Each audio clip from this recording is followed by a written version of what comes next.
Shalom, saudara sekalian. Selamat hari Minggu. Kita tetap semangat walaupun masih dalam situasi pandemi. Kita semangat dengan satu yakin bahwa Tuhan pasti menolong di dalam mengatasi kita dalam menghadapi COVID ini. Karena kita tahu bahwa Tuhan itu baik, kasih-Nya tidak pernah berubah. Mari kita memuji Tuhan. Allah itu baik, sungguh baik bagiku.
Haleluya, Yesus kita luar biasa. Sebab itu, karena Allah kita adalah Allah yang luar biasa, maka mari setiap saat, setiap waktu, kita selalu berseru memanggil namanya.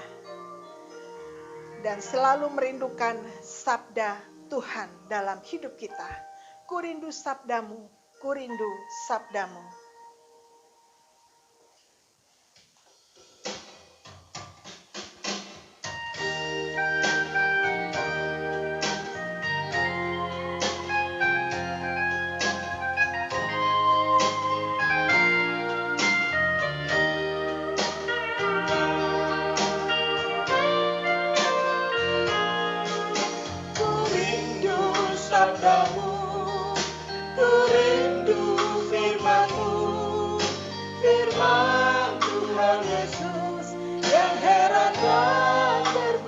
berkuasa.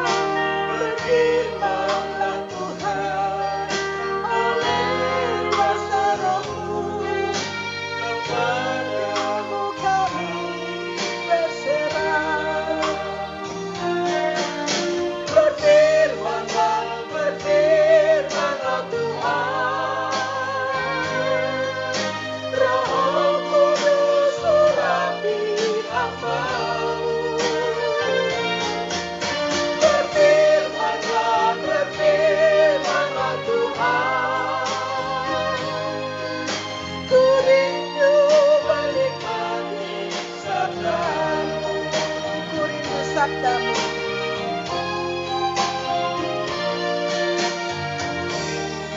Sabda-Mu, ku rindu firman-Mu, firman Tuhan Yesus yang heran dan berkuasa.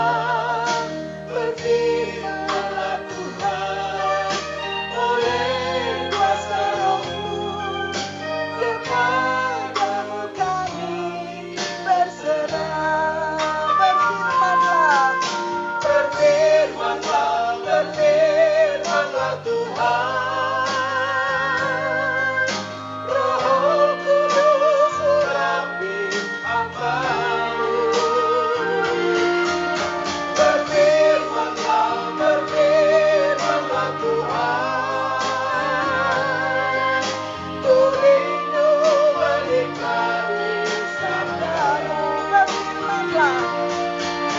Berfirmanlah, berfirmanlah, berfirmanlah Tuhan, Roh Kudus urapi hamba-Mu. Berfirmanlah, berfirmanlah Tuhan, ku rindu menikmati sabda-Mu. Ku rindu menikmati sabda-Mu.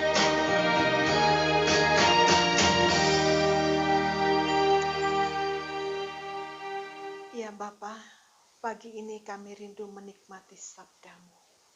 Kami rindu mendengarkan sabda Tuhan Yesus yang ajaib, yang berkuasa, yang selalu menjaga menolong kami. Sebab itu Bapa, dalam ibadah hari ini, kami beribadah mendengarkan firman Tuhan. Dan kami serahkan ibadah kami pagi hari ini hanya jadi di dalam nama Allah Bapa, Anak, dan Roh Kudus. Amin.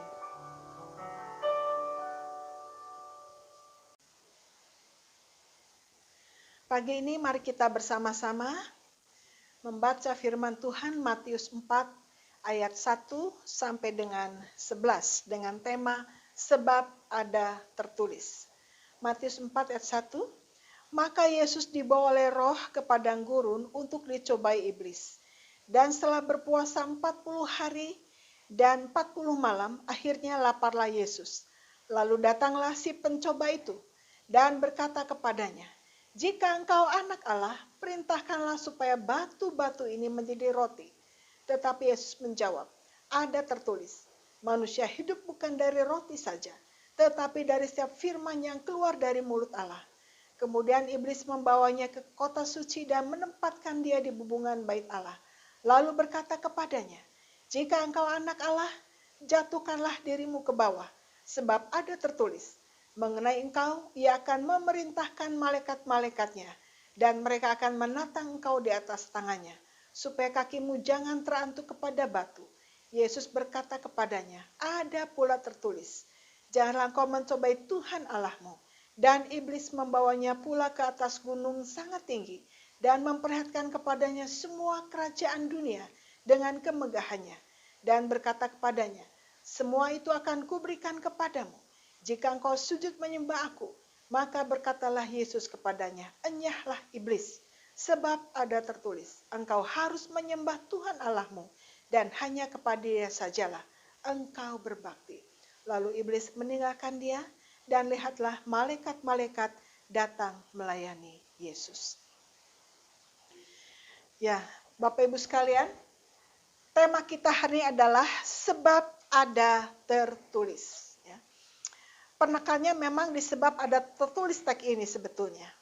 Nah, dalam teks ini ditegaskan yang pertama, setelah Yesus berpuasa 40 hari 40 malam, lalu laparlah Yesus. Nah, biasanya kalau orang dalam kondisi lapar, itu emosi itu cepat tinggi sekali ya, cepat tinggi sekali, belum disinggung sudah tersinggung, dan betul-betul orang sudah lapar itu biasanya ya agak sedikit frustrasi.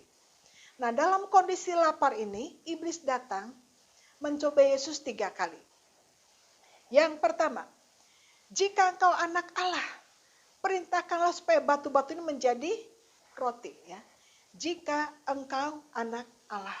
Nah, jadi ini satu tantangan ya diberikan kepada Yesus ya, supaya batu ini menjadi roti. Artinya adalah Yesus ini ditantang dalam kondisi lapar untuk membuktikan aku berkuasa, aku bisa, karena dia adalah anak Allah. Tetapi Yesus tidak terpancing dengan cobaan si iblis ini. Yesus menjawab, ada tertulis manusia hidup bukan dari roti saja, tetapi dari setiap firman yang keluar dari mulut Allah. Jadi penekanan pertama adalah sebab ada tertulis. Jadi Yesus menjawab cobaan si iblis yang pertama dengan sebab ada tertulis. Lalu iblis yang kedua kali mencoba Yesus setelah gagal yang pertama. Jika engkau anak Allah, jatuhkanlah dirimu ke bawah. Ya, supaya malaikat menatang. Ya, ini juga diuji kesombongannya, dibawa berkuasa pasti akan dilain lebih hebat oleh malaikat. Tidak mungkin kamu jatuh tertentu karena malaikat akan menatang sehingga tidak akan terluka. Tetapi Yesus menjawab juga, sebab ada tertulis, janganlah engkau mencobai Tuhan Allahmu. Ini yang kedua. Iblis gagal lagi. Yesus menjawab, sebab ada tertulis. Yang ketiga, iblis tidak putus asa. Dia mencoba lagi. Lalu iblis membawa Yesus ke atas hubungan, kemudian katakan, dan dia perlihatkan semua harta dunia yang begitu luar di sana yang megah dan seterusnya. Lalu dia katakan bahwa semua ini akan kuberikan kepadamu jika engkau sujud menyembah aku. Dan Yesus menjawab juga, sebab ada tertulis bahwa engkau harus menyembah Tuhan Allahmu dan hanya kepada Dia sajalah engkau berbakti. 3 pencobaan iblis, 3 jawab Yesus sama. Jadi kita lihat bahwa iblis mencobai Tuhan Yesus dan juga polanya sama. Dia akan mencobai kita sebagai manusia. Cobaan masalah harta, kekuasaan, jabatan, kekayaan, ya kehidupan sehari itu terus akan dialami oleh kita. Tetapi Yesus menjawab dengan memberikan pola yang sangat mendasar bagi kita sekalian. Bagaimana kita mengatasi pencobaan-pencobaan dari iblis itu dengan sebab ada tertulis. Jadi pencobaan yang dihadapi manusia adalah masalah perut, lapar, tidak punya apa-apa, miskin. Ya. Nah ini kan satu cobaan yang iblis berikan, kalau masa kamu miskin terus, masa kamu lapar terus. Jadi ini adalah diajak untuk menuruti perkataan iblis. Juga yang kedua, cobaan manusia sering coba supaya kita punya kuasa, jabatan, sehingga menjadi sombong luar biasa. Juga kalau kita tidak punya harta, iblis melakukan harta kekayaan. Asalkan apa? Menyembah dia, menuruti dia. Jadi 3 poin ini selalu berulang-ulang akan dihadapi oleh manusia pencobaan-pencobaan. Waktu kita lapar tidak punya apa-apa. Waktu kita mengalami sakit penyakit. Waktu kita tidak punya kuasa. Kadang kita ditekan. Kadang kita dilecehkan. Kadang kita dihina. Bahkan kita tidak punya harta, tidak kekayaan. Masa kamu miskin terus? Masa begitu saja? Nah inilah kadang yang iblis berikan masuk dalam pikiran-pikiran kita supaya kita menuruti dia, menyembah dia, maka iblis memberikan bantuan-bantuan seperti tadi. Tetapi bantuan iblis tidak yang gratis. Ujungnya adalah masuk ke dalam neraka karena iblis selalu mencoba mencari pengikutnya semakin hari semakin banyak sebab dia tidak bosan-bosan dalam mencobai manusia. Nah, tetapi kita melihat hal yang luar biasa di sini adalah ada jalan keluar yang luar biasa. Tuhan Yesus memberikan pola yang luar biasa menghadapi pencobaan iblis adalah dengan firman Tuhan. Sebab ada tertulis. Maksudnya adalah ketika dihadapkan berbagai macam cobaan, tantangan, rintangan hidup, maka kita harus datang pada Tuhan Yesus yang hidup, yang sudah menang mengatasi segala cobaan si iblis. Yesus menang. Iblis akhirnya kalah dan meninggalkan dia. Karena dia tidak berhasil menjatuhkan Yesus lewat pencobaan. Sebab itu kita manusia yang tidak lepas dari cobaan dan rintangan hidup. Kalau kita ingin menang, maka kita harus datang pada Yesus yang hidup, firman yang hidup. Selalu datang pada dia. Yang kedua adalah yang penting sini, sebab ada tertulis. Maksudnya adalah firman Tuhan. Telah Yesus selalu menjawab dengan firman Tuhan, maka iblis kalah. Nah, sebab itu kita sebagai manusia yang percaya kepada Tuhan, ia tidak pernah lepas dari cobaan dan hidup, maka hari demi hari kita harus hidup dengan firman Tuhan yang menguatkan kita, mengoreksi kita, menolong kita ketika kita lemah, kita dikuatkan, ketika jatuh kita diangkat kembali. Firman, firman, firman harus begitu dekat dengan kita. Kita harus hidup dalam firman Tuhan dan menghidupi firman Tuhan. Sebab ada tertulis. Sehingga ketika menghadapi pencobaan apapun juga, mungkin saat ini kita sedang mengalami kesulitan. Ingat, sebab ada tertulis adalah kembali pada firman Tuhan. Ingat firman Tuhan yang menguatkan, meneguhkan kita. Sehingga yang terpenting adalah bagaimana kita menang mengatasi pencobaan hidup adalah harus selalu datang pada firman yang hidup. Jadi sebab ada tertulis ini 3 kali, ini mengacu, menekan kepada kita selalu datang pada firman. Firman yang hidup Yesus Kristus sendiri dan firman yang tertulis. Kita sudah datang pada Yesus Kristus. Kita berdoa, Tuhan, saya tidak sanggup lagi, Tuhan tolong kuatkan saya. Tuhan, saya sedih, Tuhan, saya kehilangan orang saya kasihi. Saya kehilangan suami, kehilangan anak, kehilangan istri, kehilangan orang yang kukasih, bahkan kadang kehilangan harta benda. Tuhan, tolong saya. Kalau kita datang pada firman yang hidup, Allah yang hidup, Allah yang menang, maka semangat kita terus hidup dan menang. Iman kita terus hidup dan menang. Apalagi kita selain bergantung pada firman yang hidup yang berkuasa itu, kita pun selalu hidup di dalam firman Tuhan. Sebab ada tertulis adalah firman Tuhan. Sebab ada tertulis. Maksudnya adalah sebab ada firman Tuhan. Jadi sebagai orang-orang percaya, sebagai orang Kristen, mari kita terus bergantung pada firman yang hidup dan firman yang tertulis. Karena ini sudah tertulis dalam Matius 4, apa yang terjadi? Mari kita bergantung selalu pada Tuhan. Maka kita akan mengalami kemenangan. Allah itu Allah yang baik, yang tidak pernah meninggalkan kita. Itu, mari kita terus bergantung pada Tuhan. Jadi kita terus menerus bergantung pada Tuhan Kristus yang hidup, yang menang, yang selalu bangkit. Maka harapan kita bangkit, kita mengalami kemenangan, dan kita terus punya semangat yang luar biasa dalam hidup ini. Walaupun banyak rintangan, walaupun banyak cobaan, kita akan keluar sebagai pemenang karena kita bergantung pada Tuhan, Allah yang adalah Sang Pemenang. Allah yang hidup yang menang, maka kita pun akan terus hidup semangat kita. Akan terus semangat dalam hidup ini, mengatasi berbagai macam gelombang kehidupan. Dan yang kedua, kita terus juga setiap waktu hidup di dalam merenungkan firman Tuhan pagi, siang, malam. Ada firman yang hidup dalam hidup kita. Ketika kita sedang mengalami pencobaan, kita sedang lemah, Tuhan saya tidak berdaya menghadapi pencobaan ini. Kita diingatkan firman Tuhan. Ingat, pencobaan yang kamu alami adalah pencobaan biasa. Sehingga kamu kuat menanggungnya. Bahkan Tuhan memberikan kamu jalan keluar. Indah sekali. Ketika kita mengingat firman Tuhan, maka firman Tuhan itu keluar. Mengingatkan, Roh Kudus bekerja. Mengingatkan untuk hati dan pikiran kita. Sehingga waktu kita lemah, kita dikuatkan akan firman Tuhan. Nah, sebab itu, kalau kita ingin menang dalam hidup ini, mengatasi pencobaan, mengatasi pergumulan hidup, rintangan hidup, bahkan berbagai cobaan iblis, kita diuji untuk harta, jabatan, kekuatan, kekuasaan, bahkan kita diuji dalam berbagai macam masa buat kita jatuh. Tapi kalau kita ingat hari ini, sebab ada tertulis, maka kita mengalami kemenangan. Apa maksud sebab ada tertulis? Maksudnya adalah bergantung pada firman. Firman Tuhan, firman yang hidup, dan juga firman yang tertulis. Maka kita mengalami kekuatan dan kemenangan. Sebab itu, mari kita hidup terus dalam firman yang hidup, Yesus Kristus, dan firman yang tertulis itu firman Allah. Yang terus kita renungkan pagi, siang, dan malam. Amin. Salam kemenangan, ingat sebab ada tertulis. Tuhan Yesus memberkati. Meresponi firman Tuhan, mari kita bersama-sama menaikkan doa syafaat. Kemudian juga kita berdoa untuk bangsa negara kita.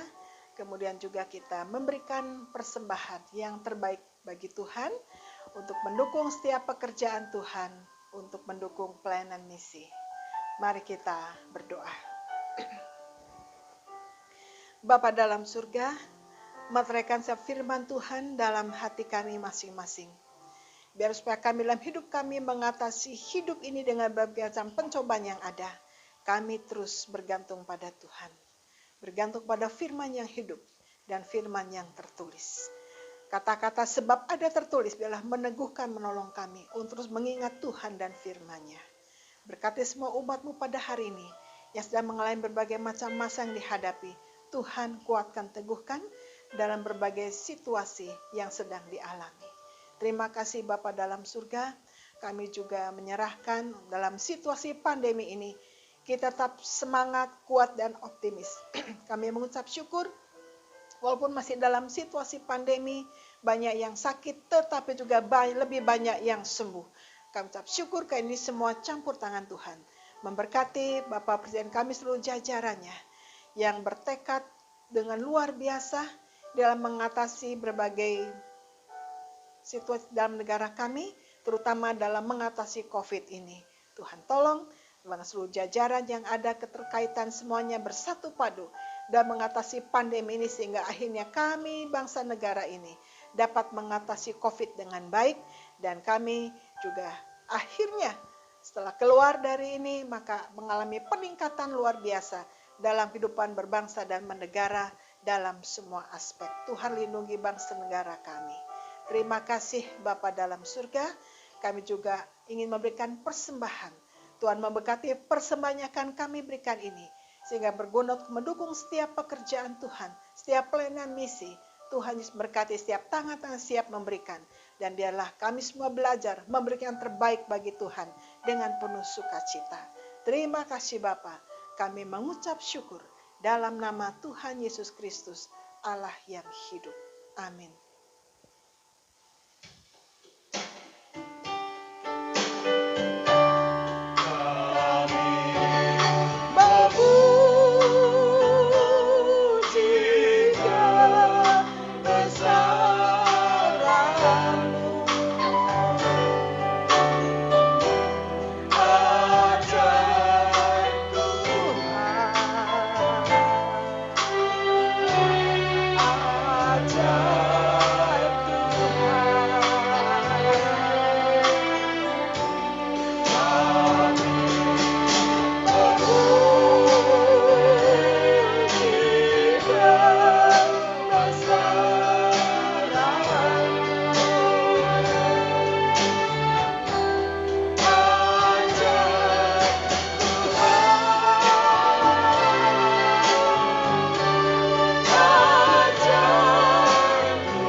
Jemaat arahkan hati dan terimalah berkat-Nya. Kiranya kasih karunia Allah Bapa, kasih dalam Tuhan Yesus Kristus, kekuatan penghiburan Roh Kudus, senantiasa menyertai jemaat sekalian, sehingga akhirnya boleh hidup mengandalkan Tuhan dan firman-Nya. Sampai Maranatha, Tuhan Yesus datang kembali. Amin.